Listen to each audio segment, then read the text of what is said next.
First step natin, ipiprint muna natin yung ating boarding pass. May kamahalan ng overnight, no? 1,200 pag overnight. And then, mag-aantay kayo ng announcement. Antayin nyo dahil nangyari sa amin. Pinalipat kami ng gate and hit submit.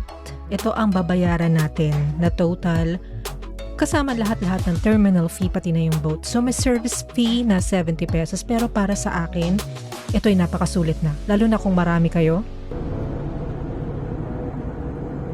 In preparation for landing, please ensure that your seatbelts are securely fastened. Kapag sinabing Boracay, ang unang naiisip agad natin ay yung white sand, sunset, island vibes, di ba? Pero bago ka makarating doon, may isang bahagi ng biyahe na madalas hindi na pag-uusapan ng maayos. Ito yung journey papunta. At kung first time mong makasakay ng eroplano, medyo overwhelming talaga siya. Kasi medyo andun dun yung takot, yung kaba. Hindi naman takot, no? Pero yung kaba, kinakabahan ka kung baka, alam mo yun, yung parang magmukha kang eng-eng, hindi mo alam kung saan ka pupunta, ganyan. So, itong first episode na ito ng Nanay Lakad Roadmap Podcast, ikukwento ko yung actual experience namin going to Boracay, yung simula pa lang sa pagpunta sa airport gamit yung kotse hanggang sa mga bagay na sana mas maaga naming nalaman, no? And I know that there are also people like us who are, first-timers when it comes to going to other places, flying using an airline. This podcast is for you.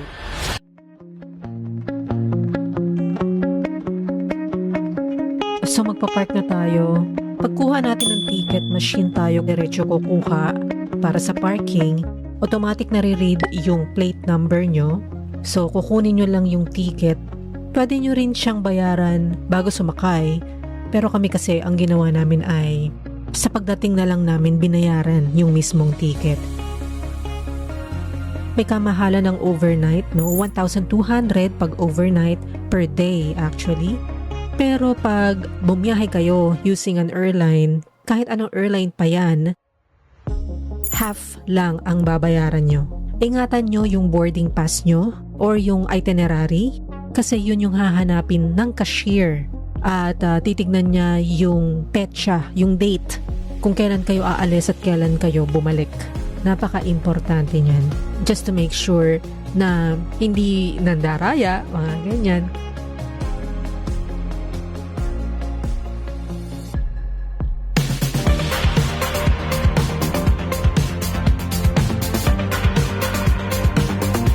So ito na yung parang pinaka first step natin. Ipiprint muna natin yung ating boarding pass.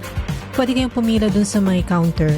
Pero dito kasi mas pinopromote nila tong printing machine na ito dahil napakabilis, no?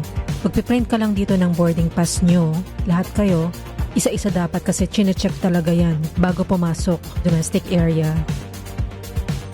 At paalala lang pala na may mga bawal sa hand carry, no? Ang susunod mo location ay yung pagtimbang sa bagahe mo dahil nililimatahan nila na 7 kg lamang per passenger. So kung tatlo kayo, halimbawa sa amin, tatlo kami, combination, lahat na ng gamit ilalagay sa weighing scale at yung total na kilogram sa tatlong yon. Dapat hindi lalagpas. Kapag sumobra ang inyong bagahe, magbabayad kayo ng fee. So dito tayo sa domestic area papasok. Yung mga lalaki kinakapkapan ng mga security guards. Pero yung mga babae hindi naman kasi ako kinapkapan. Yung anak ko kinapkapan siya kasi he's a boy. So, nagpaalam sa akin yung guard na kung pwedeng kapkapan yung anak ko. Lalo na sa Katiklan Airport, no? Medyo talaga ang mga guard, napaka-stricto nila pagdating sa ganyan. So, ang mga lalaki kinakapkapan talaga. Paalala nga pala na dapat easy access yung valid ID nyo dahil i-check doon sa may gate yung boarding pass and then yung valid ID.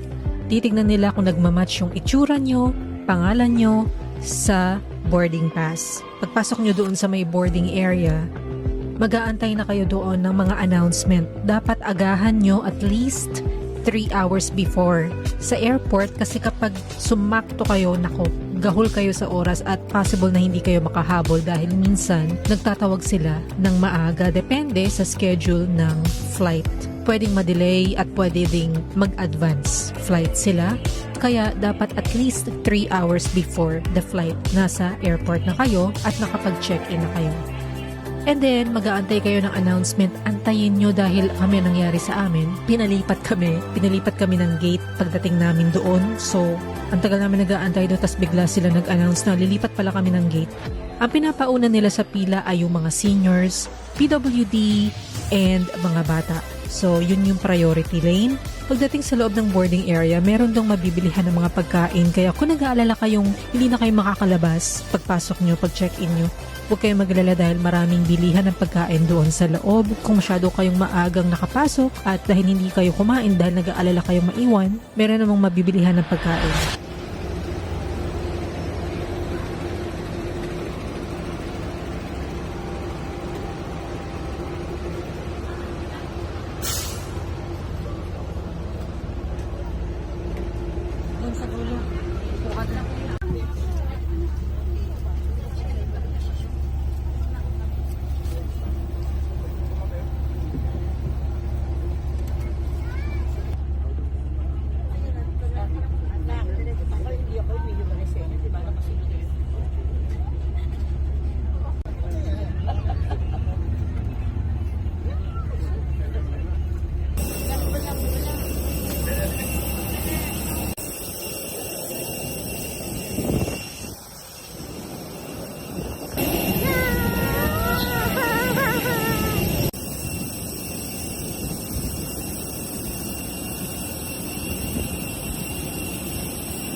For expecting a full flight, a request for dear guests to place their big baggage in the overhead bins and small packages under the seat in front of you.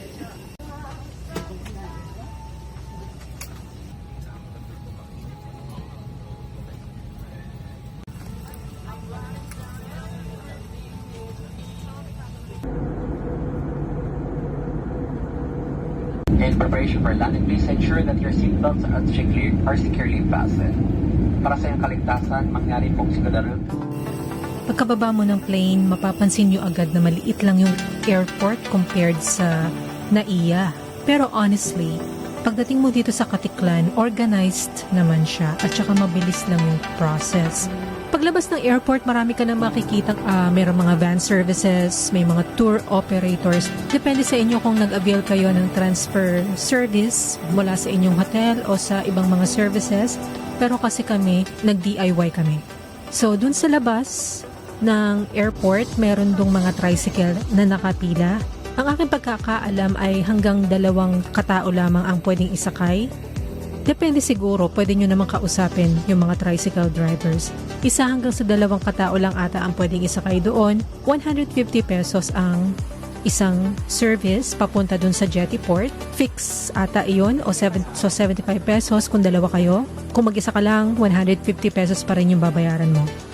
So kami, kumuha na lang kami ng van, 100 pesos per person ang bayad dito. Merong pila doon sa pinakadulo bago lumabas ng exit, doon kayo mag-a-avail or pwede rin kayong kumausap doon ng mga operators mismo sa labasan. Minabuti na namin na mag-van dahil mas convenient dahil may kasama kaming bata at mga seniors.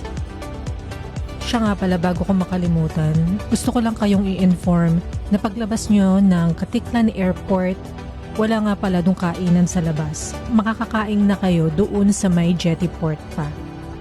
Meron doon mang inasal, tapos may mga bilihan doon ng mga chichirya. Doon mismo sa loob ng port, no, meron doon mga stalls or stores na mabibilan nyo ng mga pagkain. Yung mang inasal, sobrang dami ng tao nga pala doon. So mag-aantay kayo ng may malibre na upuan.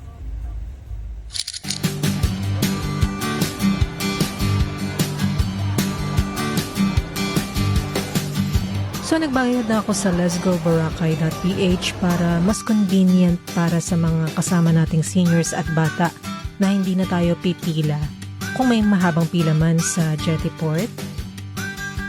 So dito, napaka self-explanatory lang naman ito. I-click nyo lang and then choose lang kayo kung one way or round trip. Ilagay nyo ang inyong information. And then kung ayaw nyo mag-upload ng ID, pwede nyo naman i-enter manually ang inyong details dito. Click nyo lang to. At syempre ilagay nyo yung mga information nyo. And hit submit. Ito ang babayaran natin na total kasama lahat-lahat ng terminal fee pati na yung boat. So may service fee na 70 pesos pero para sa akin, ito'y napakasulit na. Lalo na kung marami kayo, isang proseso na lang. At hindi na kayo pipila ng mahaba kung meron mang pila sa Jettyport pagdating nyo. Napaka okay na nitong service fee na to. Ngayon hit na natin yung pay online para makita natin yung method ng pagbabayad. Kung anong pwedeng payment options ang makikita natin dito. Siya nga pala, kailangan nyo maglagay ng email address dito dahil doon nila isasend yung QR code. You can pay with GPay, Maya, ayan, tapos credit card and debit card. GCash, pwede din. Ngayon, tignan naman natin kung magkano ang discount ng senior, PWD, at ng mga estudyante. Pare-pareho lang yan. Walang mas mababa, walang mas mahal.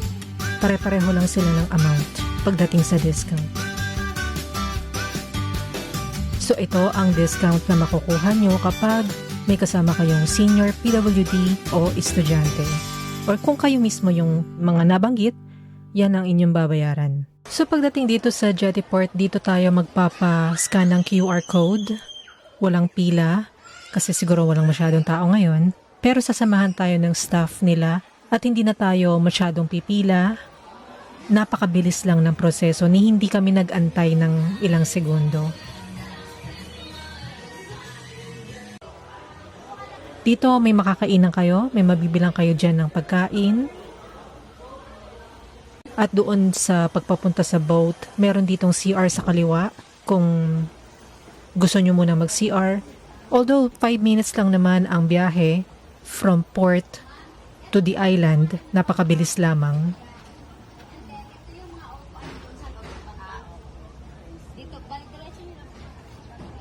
Salamat. Thank you. Anong name mo? Mary Jane, okay. Thank you. Thank you. Bebe?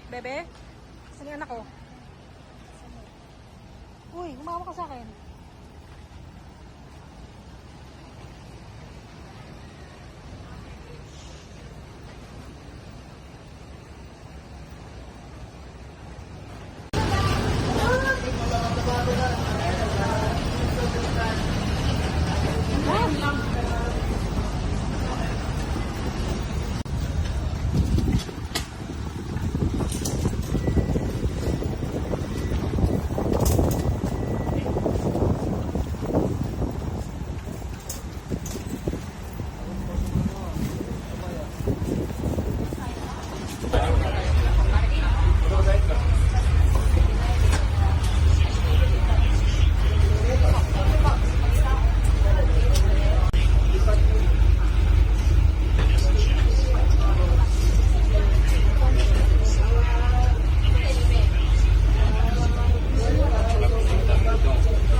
pagbaba mo ng boat, mapapansin mo agad na iba talaga yung transportation doon sa island. Instead of the usual taxi na nakikita sa Manila, ang isa sa pinaka-common na sasakyan dito sa Boracay ay ang e-bike. Honestly, isa ito sa mga bagay na nagbibigay agad ng Boracay vibe. So pagpunta namin doon sa labasan ng Jetty Port, may mga lalapit na sa inyong agad para mag-alok ng mga transportation kung wala kayong sundo mismo doon sa island. Ang presyo na siningil sa amin dahil nga through a middleman, no? 200 pesos, pero usually ang service fee nila sa isang e-trike ay 150 pesos lang as of 2026. So dito, 200 pesos ang binayaran namin.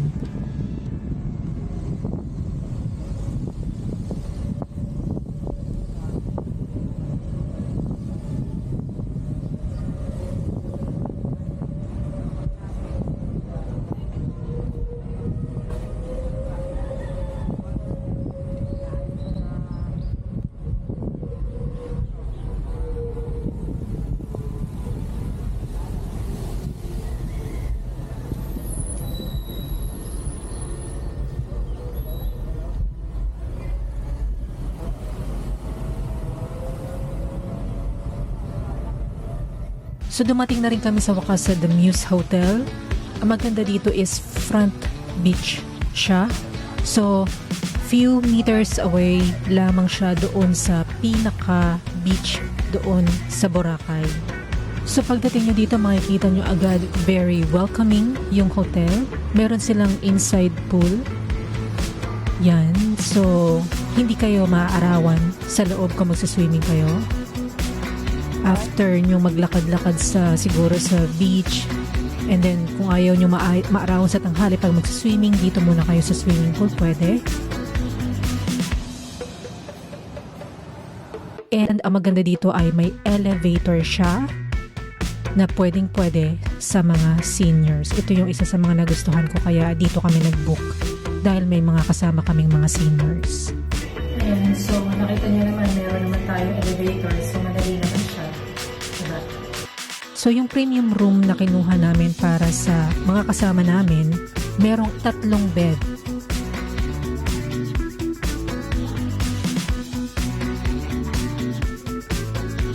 Meron din silang balcony, pero hindi ganun kaganda ang view. Pero pwede na. And then meron din siyang coffee, kaso 2 lang yung cup, dapat 6 yan eh. May ref na pwedeng paglagyan ng mga leftovers or snacks nyo. And then sa CR, maganda yung CR nila kasi kung ilan yung tao na magi-stay doon, magbibigay sila ng eksaktong bilang ng towels, and then meron din silang amenity kit, dental kit. Kung marami ang magi-stay dito sa premium room for family, no, bumili na lang kayo ng toiletries like shampoo kasi kulang yung provide nila.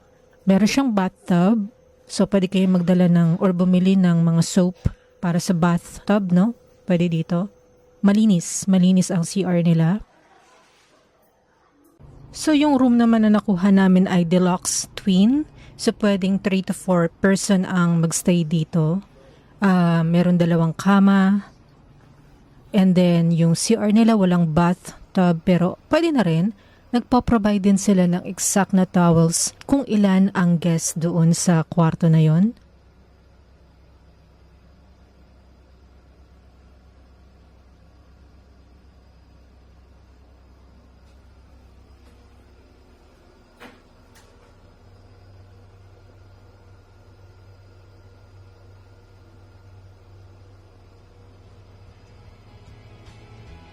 And then meron din silang coffee, pang dalawahan lang.